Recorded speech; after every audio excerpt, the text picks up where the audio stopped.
Hi students, welcome to IAS Academy. So video நினைக்கும் உங்களுக்கு நம்ம அந்த 2 செலக்ட் நம்ம இந்த வீடியோல என்ன பார்க்க போறோம் பாத்தீங்கன்னா இப்போ எஸ்ஏ எக்ஸாம்க்கான நோட்டிஃபிகேஷன் அறிவிப்பு வந்து பாத்தீங்கன்னா தள்ளி போகுது. அது உங்க எல்லாருக்குமே தெரியும். இப்போ அது தள்ளி போறனால ஏஜ் லிமிட்ல ஏதாவது சேஞ்ச் ஆகுமா அப்படின்னு ரொம்ப பேர் கேட்டுட்டு இருக்கீங்க. இந்த விஷயம் வந்து பாத்தீங்கன்னா குறிப்பா அந்த லாஸ்ட் அட்டெம்ப்ட் சரி இந்த வருஷம் தான் சார் எஸ்ஏ எனக்கு வந்து லாஸ்ட் அட்டெம்ப்ட் அப்படின்றவங்களுக்கு இந்த கேள்வி வந்து மிக அதிகமாவே இருக்கும். ஏன்னா இப்ப நோட்டிஃபிகேஷன் தள்ளி போறனால ஓகேவா ஏஜ் லிமிட் மாறுமா மாறாதா அதான் இந்த பார்க்க போறோம். நான் இந்த வீடியோ தெளிவா சொல்லிடுறேன் சரிங்களா. அதே மாதிரி எந்த ஏஜ்ல இருந்து எந்த ஏஜுக்குள்ள இருக்கவங்க எழுத முடியும், ஒவ்வொரு கேட்டகரியிலுமே எந்த தேதியில இருந்து எந்த தேதிக்குள்ள பிறந்திருந்தா நீங்க எழுத முடியுங்கிறத கொண்டு அக்குவேரா அனைவரா பிரிச்சு மேஞ்சு இந்த வீடியோல கரெக்டா சொல்லிடுறேன். நீங்க பார்க்க வேண்டிய இந்த வீடியோ மட்டும் ஃபுல்லா பார்த்தா போதும் ஓகேவா. ஒரு செகண்ட் கூட ஸ்கிப் பண்ணாம ஃபுல்லா பாருங்க.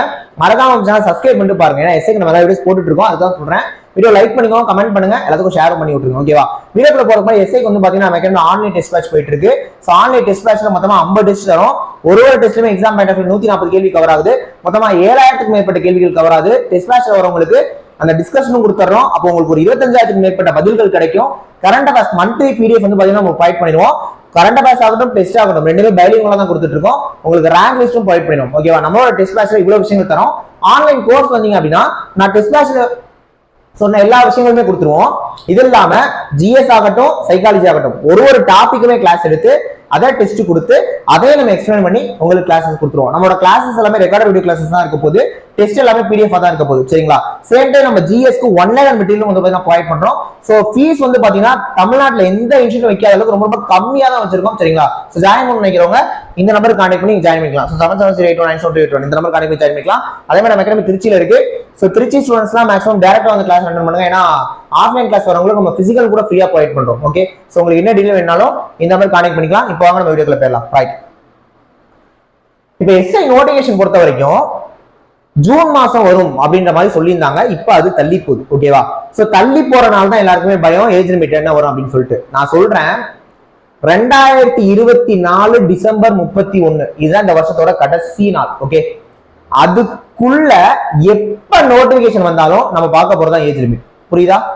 டிசம்பர் 31 2024 அதாவது இந்த வருஷத்துக்குள்ள எப்ப நோட்டிபிகேஷன் வந்தாலும் ஓகேவா இதான் ஏஜ் லிமிட் புரியுதா. ஒருவேளை 2025 தான் ஏஜ் லிமிட் மாறும். நீங்க உங்க மனசார சொல்லுங்க 2025 தான் நோட்டிபிகேஷன் வருமா ஓகேவா. 2024 தள்ளி போகுதுதான். அதுக்காக இப்ப நம்ம ஜூலைல இருக்கோம்.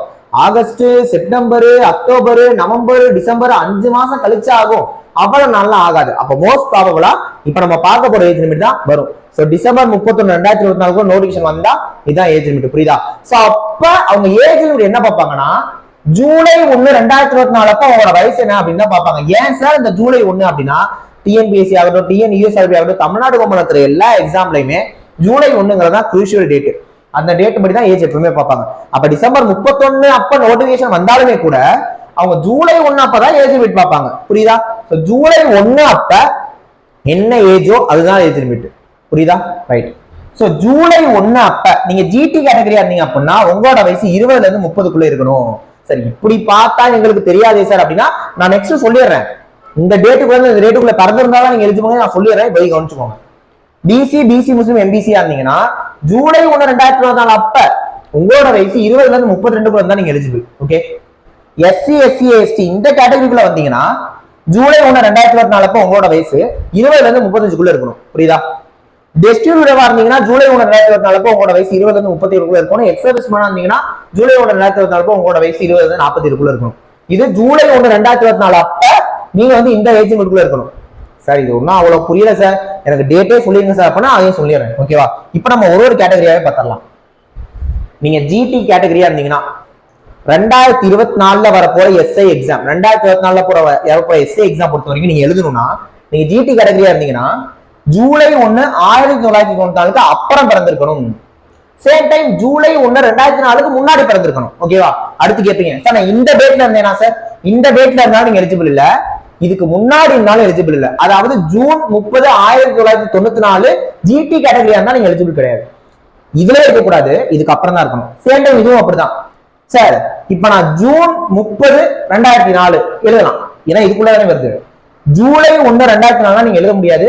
ஜூலை 2 2004 நீங்க எழுத முடியாது. அப்ப நான் தெளிவா சொல்றது புரிஞ்சுச்சா. இதுக்குள்ள இருந்தா எலிஜிபிள் நீங்க ஜிடி கேட்டகரியா இருக்க பட்சத்துல. சார் பிசி முஸ்லீம் எம்பிசி வரேன், அடுத்து வரேன். ஓகேவா, நெக்ஸ்ட் பாருங்க.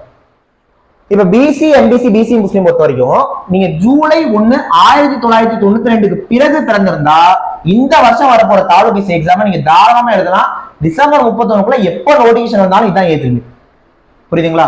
ஜூலை 1 1992க்கு அப்புறம் நீங்க இருக்கணும். இந்த டேட்ல இருந்தாலும் சரி, இதுக்கு முன்னாடி டேட்ல இருந்தாலும் சரி நீங்க எழுத முடியாது. சேம் இந்த டேட்ல இருந்தாலும் இதுக்கு அப்புறம் இருந்தாலும் கூட நீங்க எழுத முடியாது. இதுக்கு நடுவுல இருக்கணும், இந்த இடைப்பட்ட இதுல இருக்கணும். இருந்து நீங்க பிசி எம்பிசி பிசி முஸ்லீம் இந்த கேட்டகரியில வந்தீங்கன்னா நீங்க தாராளமா வரப்போற எஸ்ஏ எக்ஸாம் எழுதிக்கலாம். ஓகே, நெக்ஸ்ட் அதே மாதிரி எஸ்சி எஸ்சி எஸ்டி பொறுத்த வரைக்கும் ஜூலை 1 1989க்கு அப்புறம் பிறந்திருக்கணும். சேம் டைம் ஜூலை 1 2004க்கு முன்னாடி பிறந்திருக்கணும் இந்த கேட்டகரியில இருந்தீங்கன்னா. ஓகேவா, அடுத்து டெஸ்டிடியூவா இருந்தீங்கன்னா நீங்க ஜூலை 1 1987க்கு அப்புறம் பிறந்திருக்கணும். ஜூலை 1 2004க்கு முன்னாடி பிறந்திருக்கணும். எக்ஸர்வீஸ் பண்ணாதீங்கன்னா ஜூலை 1 1977க்கு அப்புறம் பிறந்திருக்கணும். ஜூலை 1 2004க்கு முன்னாடி பிறந்திருக்கணும். புரியுதா? அப்ப டிசம்பர் 31 2024க்குள்ள எப்ப நோட்டிபிகேஷன் வந்தாலும் இதுதான் ஏஜ் லிமிட்டா இருக்க போது. நான் ஒரு கேட்டகரிக்குமே என்ன லிமிட், எந்த டேட்ல இருந்து எந்த டேட்ல பிறந்திருக்கணும் எல்லாமே நான் சொல்றேன். ஓகேவா, கிளியரா உங்களுக்கு அண்டர்ஸ்டாண்ட் ஆயிருக்கும் நினைக்கிறேன். இதுக்கப்புறமா உங்களுக்கு இந்த டவுட் வேண்டாம். புரியுதா? சேம் டைம் எஸ்ஐக்கு நம்ம அகாடமி அட்மிஷன் போயிட்டு இருக்கு. ஓகேவா, ஸோ டீட்டெயில் எல்லாமே நான் சொல்லியிருந்திருப்பேன். ஜாயின் பண்ண நினைக்கிறவங்க ஓகே இந்த நம்பருக்கு கான்டாக்ட் பண்ணி நீங்க ஜாயின் பண்ணிக்கலாம். 7708197281 இந்த நம்பருக்கு கான்டாக்ட் பண்ணி நீங்க ஜாயின் பண்ணிக்கலாம். நெக்ஸ்ட் ஒரு முக்கியமான வீடியோல பார்க்கலாம். தேங்க்யூ.